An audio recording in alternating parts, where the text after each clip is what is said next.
Hello everyone. In this video I wanted to show you guys how we can make some cosmetic changes to our Power App. So in the previous video I showed you guys how we can create that Power App from our SharePoint list. So if you didn't see that video, please go back and check it out. Then once you're on your Power App, there's all sorts of things that we can do. We can start changing the different fields that are showing up here on the home screen. If we want to go ahead and change the color, we can just come up here to theme. And then once we come over to theme, we click on any one of these. So if we click on steel, for example, you can see that it went ahead and changed it for us. So it's that easy to change the color. And if we want to go ahead and adjust which fields are showing up on here, if we just click this cell over here, and then we come over to display, you're going to see an option here that says fields. And then once you come over to this, we can go ahead and change which fields are showing up for us. So right now we have the title, we have the assigned supervisor, and we have the department. But we can easily change that if you want to, or we can add more fields onto it. But assuming you guys are just kind of wanting to use something similar for what you're getting out of the box. So once you go ahead and create your Power App, this is kind of what it's going to look like. It's going to go ahead and pull in some of the fields that it thinks it is relevant. But I'll have another series where I dive way deeper into Power Apps that we'll get real granular about all the different things that you can do in Power Apps. So this is just giving you guys a sneak preview of that.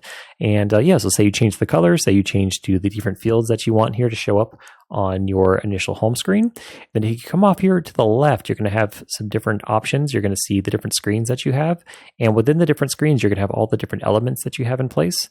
So sometimes you'll have an element that's not showing up, it's invisible. You could just come over here and you can look for it. And then if you click on it, it'll go ahead and it'll highlight it here on your screen, and then you can make changes to the properties of it.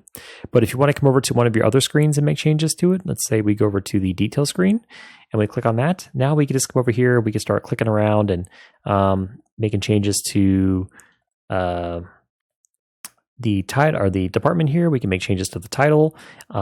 If we would like to as well, we can actually even come over to the edit screen and make the changes for what a user is allowed to edit on the SharePoint list. So once you make changes here on the Power App, it does impact the site. So just to give you guys an example of that in action. So let's go back. Let's go to the home screen. So let's go over to, let's make changes to Brad Pitt. Let's go ahead and change Brad Pitt's supervisor to George Clooney, if it lets us do it. Let's see. Let's edit. And we have assigned supervisor here. Okay. George Clooney. And you can see this is buggy. I'd have to try to figure out why it's displaying like this. But once we're good to go, we go ahead and click on this checkbox here. Or check mark rather. And then let's go back and you can see Brad Pitt supervisor is now George Clooney on the Power App. And if we were to go ahead and refresh, you can see that it's Brad Pitt. Yep, changed the supervisor here to George Clooney.